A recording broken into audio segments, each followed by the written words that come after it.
Hello everyone and welcome back to our channel stories with Raj. मैं हूं आपका दोस्त स्टोरी टेलर राज और आज मैं आपके लिए जो कहानी लेकर आया हूं उसका नाम है जयपुर में जालसाजी। और अगर आपको आज की ये कहानी पसंद आती है तो इस वीडियो को लाइक और शेयर ज़रूर करें, क्योंकि आपका एक लाइक और कमेंट हमें आपके लिए नई नई वीडियोस बनाने में मोटिवेट करता है। और अगर आप कुछ नई और अनोखी कहानियाँ ढूंढने में अपना वक्त बर्बाद नहीं करना चाहते तो हमारे चैनल को सब्सक्राइब करके उस बेल आइकन को प्रेस करना मत भूलिएगा। इससे हमारी हर कहानी की नोटिफिकेशन आप तक सबसे पहले पहुंच जाएगी। तो चलिए आज की कहानी को शुरू करते हैं।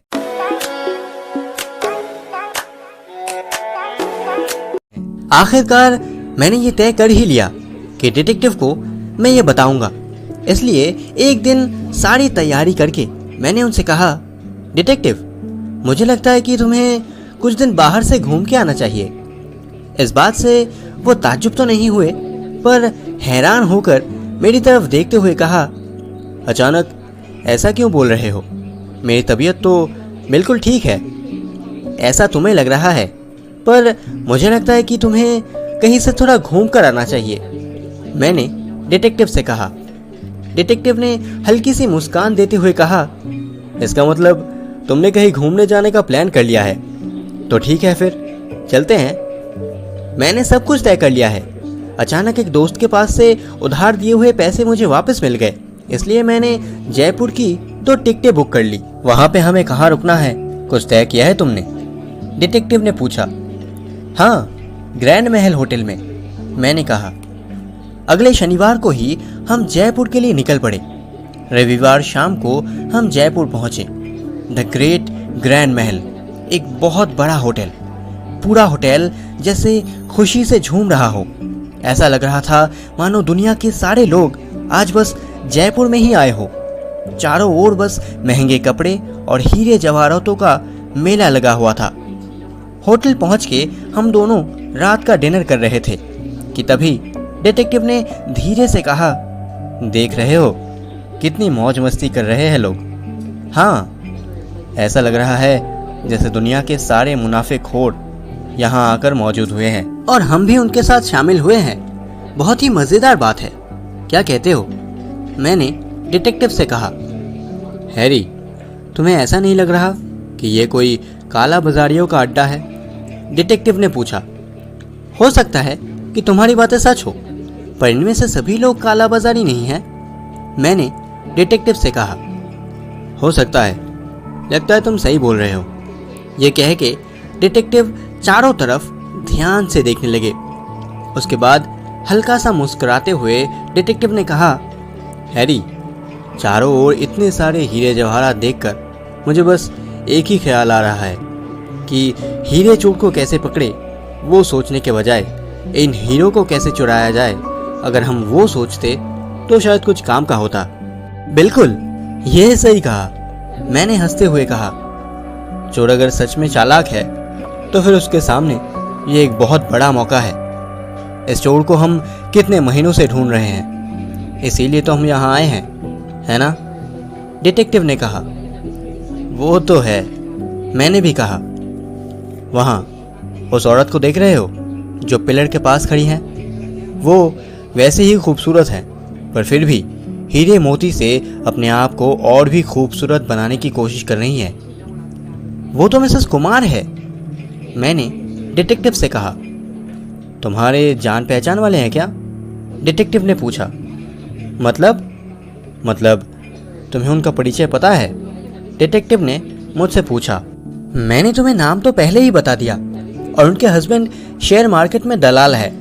हाल ही में किसी एक कंपनी का शेयर्स खरीद के बहुत ही मालामाल हो गए हैं, मैंने डिटेक्टिव से कहा। बातों बातों में हमने अपना डिनर ख़त्म किया। उसके बाद मिस्टर एंड मिसेस कुमार के साथ हम लोगों की मुलाकात हुई। मैंने डिटेक्टिव के साथ उनका परिचय करवा दिया। सभी मिलकर कॉफ़ी पीते पीते हम लोगों की बातचीत शुरू हुई। मिसेस कुमार के ज्वेलरी को देखते हुए डिटेक्टिव ने उनसे कहा, आपके पसंद की तारीफ किए बगैर रहा नहीं जा रहा, सच में आपको पसंद आया? मिसेस कुमार ने खुशी से पूछा। हाँ, बहुत बढ़िया। थैंक यू, मिसेस कुमार ने कहा। दिखने में जितना खूबसूरत, उसका डिज़ाइन भी उतना ही बढ़िया, डिटेक्टिव ने कहा। वैसे डिटेक्टिव किंग, मुझे डायमंड बहुत पसंद है। सच में? जी, आप इसे मेरी हॉबी भी कह सकते हैं, मिसेस कुमार ने कहा। वाह, कमाल की हॉबी है आपकी। विक्रम, मेरे हस्बैंड मेरी इस कमज़ोरी के बारे में जानते हैं, इसलिए जब भी उन्हें बिजनेस में मुनाफा होता है वो मेरे लिए कुछ नया ज़रूर ले आते हैं, मिसेस कुमार ने कहा। अच्छी बात है, पत्नी को खुश रखने के लिए ही तो इतना सब कुछ, डिटेक्टिव ने कहा। अच्छा, क्या आपको ज्वेलरी में कोई इंटरेस्ट है? आप तो जानते ही हैं कि गरीबों का महंगे शौक रखना सही नहीं होता, पर मेरे काम के सिलसिले में मुझे कई बार दुनिया के सबसे कीमती और खूबसूरत गहनों को लेकर काम करना पड़ा है, डिटेक्टिव ने कहा। उसके बाद मिसेस कुमार की रिक्वेस्ट पर डिटेक्टिव ने मशहूर हीरे जवाहरातों की कहानी सुनाना शुरू कर दिया और वो औरत पेट भर के वो सारी कहानियाँ खाती गई। डिटेक्टिव की कहानियाँ ख़त्म होते ही मिसेस कुमार ने कहा, मेरे पास भी एक बहुत सुंदर हीरो का हार है और उसके पीछे भी एक कहानी है, मतलब सुनने में कहानी की तरह लगता है। इंटरेस्टिंग। वो चीज़ दिखने में जितनी खूबसूरत है उसका रंग भी उतना ही मनमोहक है। आप बस 2 मिनट रुकिए, मैं ऊपर से लाके आपको दिखाती हूँ, मिसेस कुमार ने कहा। अरे नहीं नहीं, अभी दिखाने की कोई ज़रूरत नहीं है, बाद में आराम से दिखाइएगा। पर मुझे अभी दिखाने का मन कर रहा है। मिसेस कुमार खुशी के मारे बहुत ही तेज़ी से लिफ्ट की ओर चली गई। मिसेस कुमार को जाते देखकर मिस्टर कुमार डिटेक्टिव की तरफ देखते ही डिटेक्टिव ने कहा, क्या ज़रूरत थी उन्हें ये सब करने की? क्या करने की? मिस्टर कुमार ने पूछा। आपकी वाइफ उनकी कोई हीरो का हार मुझे दिखाने के लिए बहुत उत्सुक है, इसलिए ऊपर वो लाने गई है, डिटेक्टिव ने कहा। अच्छा, वो हार सच में देखने लायक चीज़ है, उसे खरीदने में बहुत सारे पैसे खर्च हुए हैं, मिस्टर कुमार ने कहा। वो तो होगा ही, डिटेक्टिव ने कहा। वैसे भी इन सब चीज़ों को लेकर मुझे कोई चिंता नहीं है। अगर मेरे अभी के जैसे हालात हमेशा रहे तो फिर ऐसे हीरो का हार मैं कभी भी खरीद सकता हूँ। पर कौन जानता है, ऐसे बिजनेस में उतार चढ़ाव तो लगा ही रहता है, मिस्टर कुमार ने कहा। तभी एक नौकर मिस्टर कुमार के पास आके उनके कान में कुछ कहते ही वो बहुत ज़्यादा चौंक उठे। क्या कह रहे हो तुम? उसकी तबीयत तो ठीक है? माफ़ कीजिएगा, मुझे थोड़ा ऊपर जाना होगा। इतना कह के मिस्टर कुमार ऊपर अपने वाइफ के पास चले गए। मैं हैरान होकर बस सोचने लगा कि अचानक ऐसा क्या हो गया, मिस्टर कुमार ऐसे क्यों चले गए। डिटेक्टिव की तरफ देखते ही मैंने देखा कि डिटेक्टिव बड़े ही मज़े लेकर सिगरेट पी रहे थे और मेरे देखते ही वो हल्का सा मुस्कुरा के दोबारा कुछ सोचने लगे। हम इंतज़ार कर रहे थे कि कब मिस्टर एंड मिसेस कुमार नीचे आएंगे, पर नहीं, काफ़ी वक्त बीत जाने के बाद भी उनमें से कोई नहीं आया। तभी मैंने हताश होकर कहा, एक हार लाने में इतना वक्त लगता है? ताज्जुब की बात है, वो तो आने का नाम ही नहीं ले रहे। कब आएंगे वो? वो लोग अब नहीं आएंगे, डिटेक्टिव ने कहा। क्यों? क्योंकि शायद कुछ हुआ है। क्या हुआ है? मैंने डिटेक्टिव से पूछा। होगा कुछ, पर तुम्हें कैसे पता? मैंने दोबारा उनसे पूछा। डिटेक्टिव ने हंसते हुए कहा, तुम्हें सच में नहीं समझ आया? अगर मैं समझ जाता तो क्या मैं तुम्हें पूछता? मैंने अंदाज़ा लगा के इस बात को समझा, डिटेक्टिव ने कहा। पर कैसे? मैंने देखा कि थोड़ी देर पहले ही मैनेजर अपने ऑफिस में से निकलकर जल्दी से ऊपर चला गया, डिटेक्टिव ने कहा। शायद मैंने गौर नहीं किया होगा। फिर? डिटेक्टिव ने फिर कहा, पर मैंने सब कुछ नोटिस किया है। मैनेजर बहुत ही परेशान दिख रहा था। उसके बाद मैंने देखा कि लिफ्टमैन होटल के एक नौकर के साथ बहुत ही धीमी आवाज़ में कुछ बातें कर रहा था। लिफ्ट की घंटी भी कई बार एक सांस में बज गई, पर लिफ्टमैन का उस तरफ कोई ध्यान नहीं था। होटल के वेटर समेत बाकी सारे स्टाफ पैनी नज़र लेके इधर से उधर घूमे जा रहे हैं। ओके, फिर? मैंने कहा, कुछ तो ज़रूर हुआ है, इसमें कोई शक नहीं। हाँ, मैं बिल्कुल सही था, क्योंकि वो देखो, पुलिस भी आ चुकी है, डिटेक्टिव ने कहा। मैंने देखा कि होटल के अंदर 2 लोग आ रहे हैं। उनमें से एक ने पुलिस की वर्दी पहनी हुई है और दूसरे ने एक सफ़ेद ड्रेस पहना हुआ है। कुछ समझे हैरी? माजरा काफ़ी गंभीर है, डिटेक्टिव ने कहा। जिस नौकर ने मिस्टर कुमार को इस बारे में इन्फॉर्म किया था, पुलिस वाले उस नौकर से कुछ पूछताछ करके ऊपर चले गए। कुछ मिनटों बाद वो नौकर हमारे पास आके कहने लगा, मिस्टर कुमार आप लोगों को ऊपर बुला रहे हैं, क्या आप चलेंगे? डिटेक्टिव जैसे इसी बुलावे का इंतज़ार कर रहे थे। वो जल्दी से उठकर दौड़ते हुए ऊपर चले गए और उनके पीछे पीछे मैं भी दौड़ने लगा। हम 2nd फ्लोर पर मिस्टर कुमार के घर के सामने पहुंचे। उस नौकर ने दरवाजे पर नॉक किया। अंदर से जानी पहचानी आवाज़ सुनाई दी, अंदर आ जाइए। हम अंदर चले गए। ताज्जुब की बात है, बेडरूम के बीच में एक इजी चेयर पे बैठकर मिसेस कुमार बस रोए जा रही हैं और मिस्टर कुमार पूरे कमरे का चक्कर काट रहे हैं। कमरे में 2 पुलिस भी मौजूद है, जिनमें से एक के हाथ में एक नोटबुक है और होटल की एक नौकरानी सहमी सी फायर प्लेस के पास खड़ी हुई है। उसका चेहरा डर के मारे फीका पड़ चुका है।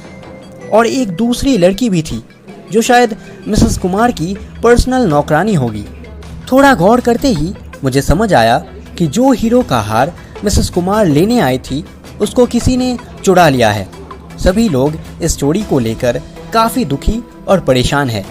चारों तरफ बस हल्ला मचा हुआ था।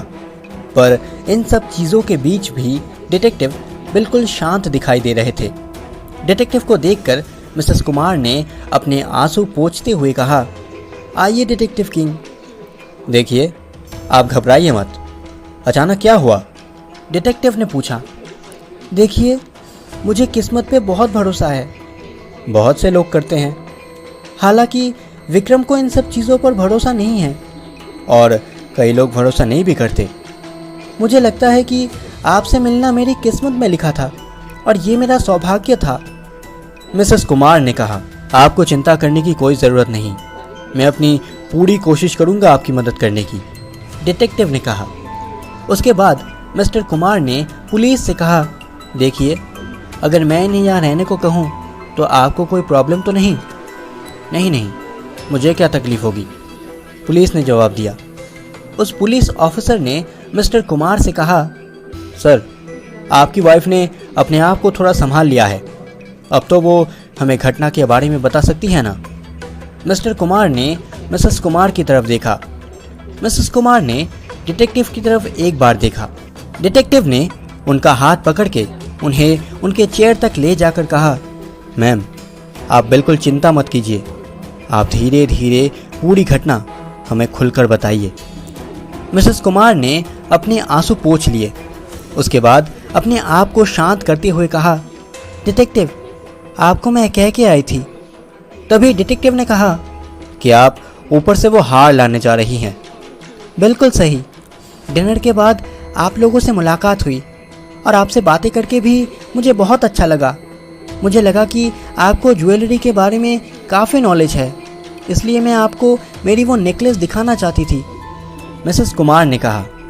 तभी डिटेक्टिव ने दोबारा कहा, आप हार लाने ऊपर गई, उसके बाद क्या हुआ? नियम के हिसाब से होटल की नौकरानी और मेरी पर्सनल नौकरानी माया दोनों ही इस कमरे में थे, मिसेस कुमार ने कहा। तभी डिटेक्टिव ने कहा, बीच में रोकने के लिए माफ़ कीजिएगा, पर आपने नियम के हिसाब से ऐसा क्यों कहा?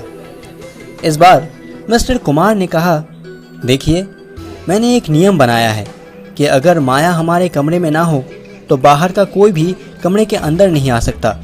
मतलब होटल की कामवाली सुबह घर को साफ करती है या फिर रात को बिस्तर लगाती है, तो ऐसे वक्त पर माया हमेशा रहेगी, पर माया के बिना वो लोग कमरे के अंदर नहीं आ सकते। यही मेरा ऑर्डर है। ठीक है, अब आप कहिए मैम, डिटेक्टिव ने कहा। खैर, जो भी हो, मैं तो नीचे से ऊपर आ गई। वैसे आपने नेकलेस को कहाँ रखा था? उस ड्रेसिंग टेबल के अंदर। कमरे के कोने पर एक काले रंग की ड्रेसिंग टेबल दिखाकर कहा, उस ड्रेसिंग टेबल के दाईं तरफ नीचे के ड्रॉर पर मेरा ज्वेलरी बॉक्स था और उसी के अंदर मेरे सारे गहने थे। उसके बाद क्या हुआ? डिटेक्टिव ने पूछा। ड्रॉर खोलकर मैंने देखा कि मेरे उस बॉक्स में सब कुछ है सिवाय उस हीरो के हार के, मिसेस कुमार ने कहा। ताज्जुब की बात है, डिटेक्टिव ने कहा। पुलिस ऑफिसर अब तक सब कुछ नोट कर रहे थे।